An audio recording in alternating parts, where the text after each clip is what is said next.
Oh, le Cameroun est en train de s'éparpiller. Le pays vole en éclats. Personne pour le retenir, personne pour l'arranger.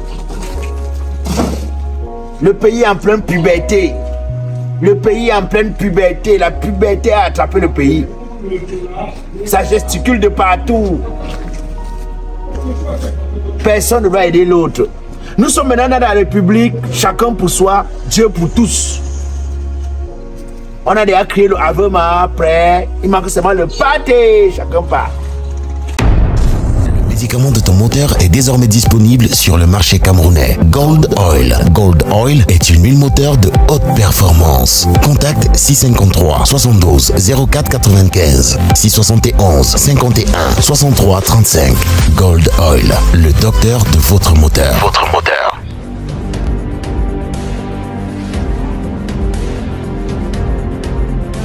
Maître Black Oya, homme de droit et avocat au grand barreau du monde.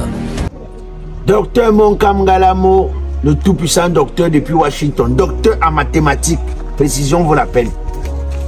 Le président d'Harold depuis le Mexique, l'homme fort. Oh, Nils, depuis l'Allemagne, l'incontournable. Oh, le Cameroun est en train de s'éparpiller. Le pays vole en éclats. Personne pour le retenir, personne pour l'arranger. Le pays est en pleine puberté. Le pays est en pleine puberté. La puberté a attrapé le pays. Ça gesticule de partout. Personne ne va aider l'autre. Nous sommes maintenant dans la République, chacun pour soi, Dieu pour tous. On a déjà créé le Avema, après, il manque seulement le pâté, chacun part. Quand je dis aux Camerounais que arrêtons d'entrer dans les sujets avec l'émotion. Apprenons à réfléchir avec nos cerveaux. Laissons de côté l'émotion. Réfléchissons avec nos cerveaux. Ils refusent de me comprendre. Les gens sont toujours dans la gesticulation. Dès qu'il y a un sujet, quelqu'un met l'émotion, remet l'émotion. Comme s'il avait laissé son cerveau au quartier, il est sorti avec son corps. Le pays ici est en train de voler en éclats comme ça, personne ne dit rien. La situation est grave. Moi, je souhaite que ce matin, aujourd'hui là, dans cette capsule, qu'on essaie de réfléchir en mettant l'émotion de côté. Si vous êtes églésien, vous êtes hibouiste, mettez ça de côté. Laissez les émotions et réfléchissons. Je dis, vous croyez que l'histoire qui est en train de se passer autour des lions indomptables du Cameroun là, c'est une histoire de football? Je repose la question, vous croyez vraiment que c'est juste une petite histoire de football? Non, demandez-vous, posez-vous la question. Vous croyez qu'un Belge qui ne connaissait pas le Cameroun avant, qui n'était jamais venu au Cameroun, qui n'avait pas de rapport avec le Cameroun, qui n'est pas camerounais, peut se permettre de manquer le respect à la fédération, de piétiner toutes les décisions, toute la volonté de la fédération camerounaise de football comme ça là? Si on ne lui a pas dit que fait comme ça, je demande, vous croyez vraiment que quelqu'un qui a besoin du travail, qui n'est là que pour travailler, qui a juste envie de travailler pour gagner sa vie, peut se permettre de tels égarements de comportement comme le fait Marc Brice? S'il n'y a pas quelqu'un qui lui dit que vas-y, on est avec toi, tu es un instrument, nous on t'utilise, on sait pour comment est-ce qu'on va gérer avec toi, fais ce qu'on te dit. Mais pourquoi est-ce qu'on l'utiliserait pour mettre à mal la fédération? Pourquoi est-ce qu'on l'utiliserait pour mettre à mal la fédération? Moi, je souhaite qu'on mette de côté nos émotions et qu'on essaie un peu de réfléchir avec le cerveau. Quelles peuvent être les raisons qui peuvent faire que on se retrouve à donner un tel pouvoir à un sélectionneur? ce qui s'est passé vendredi? On attendait que le gars vienne déclarer les joueurs qui ont été convoqués. Le gars, il est arrivé un peu avant. On a cru que c'était pour la conférence. Le gars dit que non, vraiment, il a une urgence, une réunion en urgence quelque part. Il part. Après, il envoie le message pour dire que bon, il ne se sent pas bien, il ne reviendra plus. Et puis, il redébarque encore. Pour dire qu'il va faire une conférence de 2 minutes. Quand je vous dis que, essayons de réfléchir pour comprendre ce qui ne va pas. Cette affaire-ci est plus grave que la gravure d'un CD mal gravé en pleine gravure. On dirait du gravier. Oui, essayons d'ouvrir le cerveau pour analyser comme les spécialistes du dimanche. Pourquoi est-ce que le secrétariat général à la présidence de la République, qui a l'habitude de nous pondre les hautes instructions, pour souvent mettre un terme à ce genre de désordre, pour souvent instruire la volonté du chef de l'État, pourquoi est-ce que le secrétariat ne dit rien? Marc Brice serait-il au service du secrétariat? C'est une question, hein? Je demande que, est-ce que moi, les combis même ne serait pas juste un instrument dans cette affaire? Croyez-vous qu'un ministre peut avoir tout le pouvoir?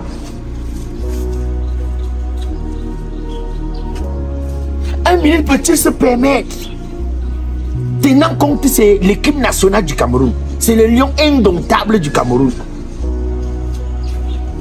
quelque chose qui tient au chef de l'État à la preuve dans ses discours, il a toujours martelé les lions indomptables du Cameroun. L'équipe nationale a toujours été un instrument important pour le chef de l'État.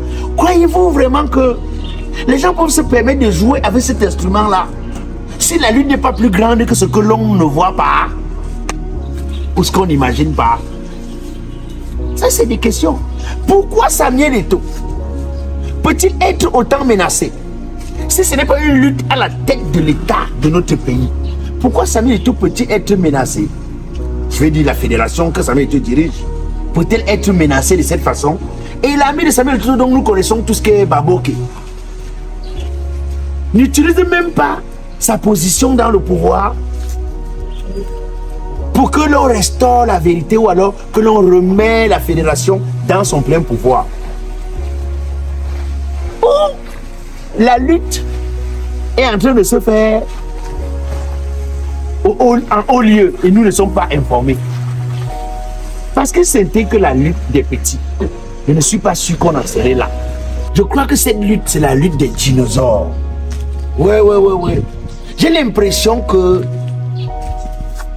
ce que nous on voit, ce n'est que le côté visible. Mais la vraie histoire est cachée derrière. J'ai l'impression que c'est une lutte qui a commencé quelque part. Et donc, dans la continuité de la lutte, ça s'est retrouvé dans le football. Et comme en temps de guerre, tout est permis, ils se sont retrouvés en train de se donner les coups de poing dans le football. Mais je pose la question pour me demander aussi, si cette histoire était vraiment une histoire où ce que Marc Brice fait n'est pas dans la norme, ce que le ministère fait n'est pas acceptable, mais pourquoi est-ce que la CAF ne dit rien? Est-ce que ce n'est pas une lutte plus grande que ce que l'on imagine et que la CAF a déjà su que non, c'est une lutte entre les dinosaures et la CAF a décidé de les laisser lutter? Si c'est vrai que Marc Brice, comme on dit là, ne respecte pas les règles, si c'est vrai que le ministère piétine les lois, mais pourquoi est-ce que la CAF ne dit rien qui est censé réguler? Pourquoi la fédération même ne peut pas porter plainte à la CAF? Est-ce que la fédération connaît peut-être les raisons de cette lutte que nous ne voyons pas du même œil que eux de la fédération? J'ai l'impression que cette affaire-ci, elle est plus sérieuse qu'on ne puisse l'imaginer. C'est une affaire un peu plus importante qu'on ne puisse le penser. Oui, j'ai retourné ça dans ma tête. C'est-à-dire que je retourne. Je veux comprendre l'affaire. Quelle cette histoire qui met tout le pays debout. Donc le chef de l'État, il est incapable de siffler la fin de cette affaire. La CAF, incapable de siffler la fin de l'affaire. La vérité est cachée. Oh, la vérité est cachée. La vérité est cachée. Ce qui est mauvais, c'est que dans notre naïveté habituelle, nous sommes victimes. Victimes de la lutte des gens qui ont des intérêts autres. Qui ont des intérêts qui ne sont même pas à notre avantage. On commence à créer les clubs des Ibouiens, les clubs des Églisiens et tout ça là. C'est-à-dire que nous on lutte au quartier pendant qu'eux ils sont dans les grandes choses. Ils sont dans les grandes choses. Ils sont dans les luttes pour leurs rêves, pour leur avenir.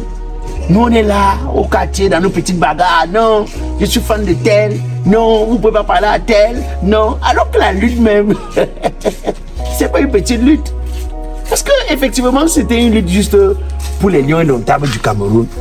On se poserait bien la question, pourquoi est-ce que le ministre ne s'entend pas avec le président de la fédération si l'intérêt c'est de servir le football.